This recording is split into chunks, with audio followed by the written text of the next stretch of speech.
YouTube, I'm Dave Boucher, and welcome to day 140 of my 6-month Life Transformation Chronicles. So we are well and truly in the final stretch of this project, and as I'm going to get into as I'll say more about in the video, I feel like things are happening faster and faster for me. I think that things have happened, and that's all based on what I've been saying since the very beginning, that time is going to move really fast, and if you just stick it, these little behavior changes and set goals for yourself, I think you'll way exceed what you're looking for. And so for me, I'm going to talk about two things today. The first one is the sort of durability or the persistence of the spending habits that I picked up for the 2 months that I didn't have any money coming in. And the second thing I'll talk about is my attitude for change. So the first one I'll talk about is my relationship or my attitudes towards spending.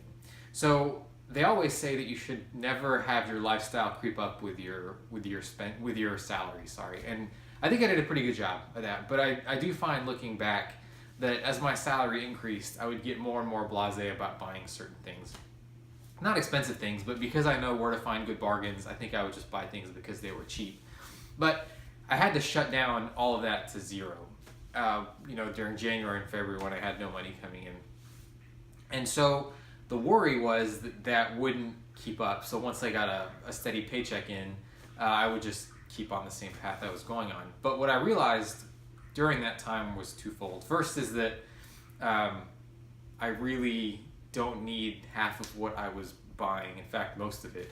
And second was I just have no space. So for example, if I would buy another nice sweater because it was cheap, I still have to put it somewhere. And so I've been going through this phase where I've really been evaluating what I have, giving away, selling things that I don't need, and I'm trying to be very mindful about efficiency. So buying nice things, yeah, because they last and they make me happy. I like having certain nice things, but also realizing that you don't need a ton. So you'll see behind me, I've got a couple watch boxes here. So I did buy, I got a good deal on a new watch, but that also means that I've got to sell on some of the ones that I don't wear anymore. And so I'm trying to apply that to all aspects of my life.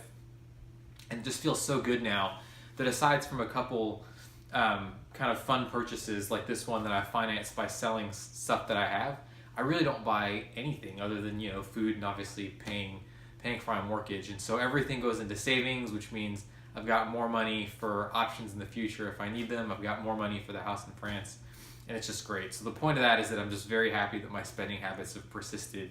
And looking back now, I can say that okay, that 2 months might have been a little bit uncomfortable. That was definitely to my benefit. The second thing I'll talk about is my attitude towards change. So obviously this whole project is about change. It took a lot of courage, I think, and I'll say that up front, to do what I did and quit my job and kind of jump into the unknown.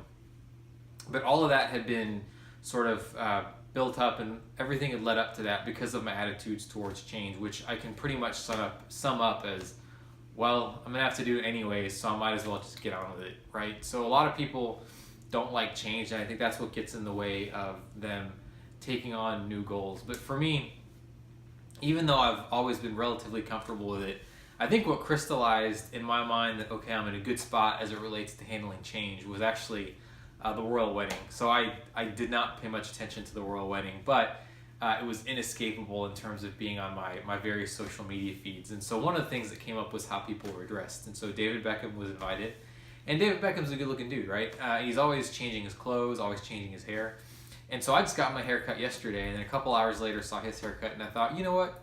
I want to give that a shot. It was an instant thing of, okay, I'm not going to look like David Beckham, but I like what he's doing, and really what's the worst that could happen? And it sounds so trivial, but I think that really made me feel good that without even questioning the thought of, oh, what if it looks bad, or oh, it's too much trouble, I just said, nope, I'm going to give it a shot. And even though I'm not that rash in every decision that I make in life, I think it's good that I'm at a point now where I say, you know what, whatever, change is not a terrible thing, and the good stuff on the other end of it is probably going to be better than the bad stuff that happens if I take a chance, and so I should just go ahead and do it. And so that thought, and really looking back at everything I've accomplished in the past 5 months since December 31st, just made me feel really good that I'm in a good spot right now. I don't feel the need to jump in and take too many huge chances. I just want to enjoy where I'm at.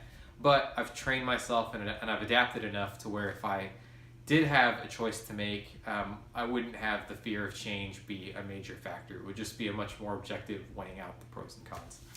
So, all that said, I think the summary for today, and really the summary of the last few videos, is just I've realized that I am extremely happy. I'm so glad I did what I've been doing, and it's like success is begetting success, because the happier I am, the more I'm willing to try things, the more I have energy to try those other things, and so the more things come my way. And so I really hope that as you've been following this video series, you've been taking the same steps, making some of the same small changes in your lives, and you're seeing the same types of results. So all that said, I'll let you get back to enjoying your Sunday, and I will see you next week for day 147. Talk to you soon.